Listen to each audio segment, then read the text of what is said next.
இயேசு கிறிஸ்துவின் நாமத்தினாலே இந்த காலை வேளையிலே உங்களை அன்போடு கூட வாழ்த்துகிறேன்.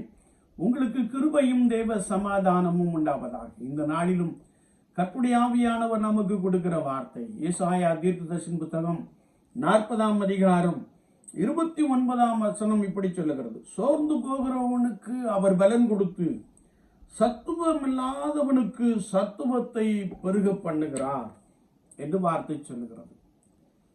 விசுவாச வாழ்க்கையிலே நான் போராடி கொண்டு இருக்கிற ஒரு நபராக காணப்படலாம். யோபு பக்தன் அழகாய் சொல்லுகிறார், எனக்கு குறிக்கப்பட்ட நாட்கள் வரைக்கும் நான் போராடி கொண்டிருந்தேன் என்று சொல்லுகிறார். உங்களுடைய வாழ்க்கை போராட்டம் நிறைந்த ஒரு வாழ்க்கையாக காணப்படலாம். அதனாலே நீ மிகவும் பலனற்று போன ஒரு நபராய், சோர்ந்து போன ஒரு நபராய் காணப்படலாம். அல்லது நீ பணி செய்கின்ற இடத்திலே உன்னை நெருக்கலாம், அல்லது உன்னோடு கூட பணி செய்கிறவர்கள் உனக்கு விரோதமாய் போராடி கொண்டிருக்கலாம்.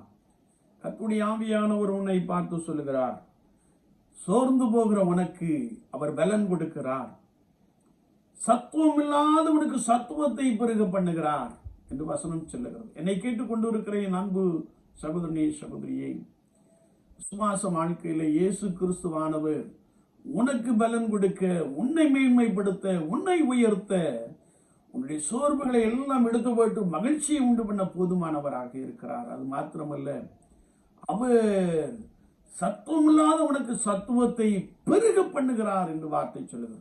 வசனத்தை விசுவாசிப்போம், இயேசு கிறிஸ்துவை நோக்கி பார்ப்போம். அவர் உங்களோடு கூட இருந்து உங்களுக்காக பெரிய காரியங்களை செய்வார். அவர் நீ இருக்கின்ற இடத்திலே உன்னை உயர்த்துவார், உன்னை மேன்மைப்படுத்துவார். நாம் ஜெபிப்போம். நேசிக்கிற நல்ல ஆண்டவரே, இந்த புதிய நாளுக்காய் ஸ்தோத்திரம். வார்த்தைகளை கேட்டவர்களுக்காய் ஸ்தோத்திரம்.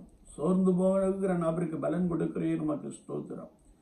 காலை வேளையில யாரெல்லாம் சோர்வோடும் கவலையோடும் வேதனையோடும் காணப்படுகிறார்கள், ஆண்டவர் அவர்களுக்கு சத்துவத்தை பெருக பண்ணுவீராக. நாமம் அவர்களுக்குள்ளே பலத்த அதிசயங்களை செய்யட்டும். சுவாசித்து சுதந்திரத்துக்குள்ள கிருபை தார். இயேசு கிறிஸ்துவின் நாமத்தில் பிதாவே, ஆமென், ஆமென்.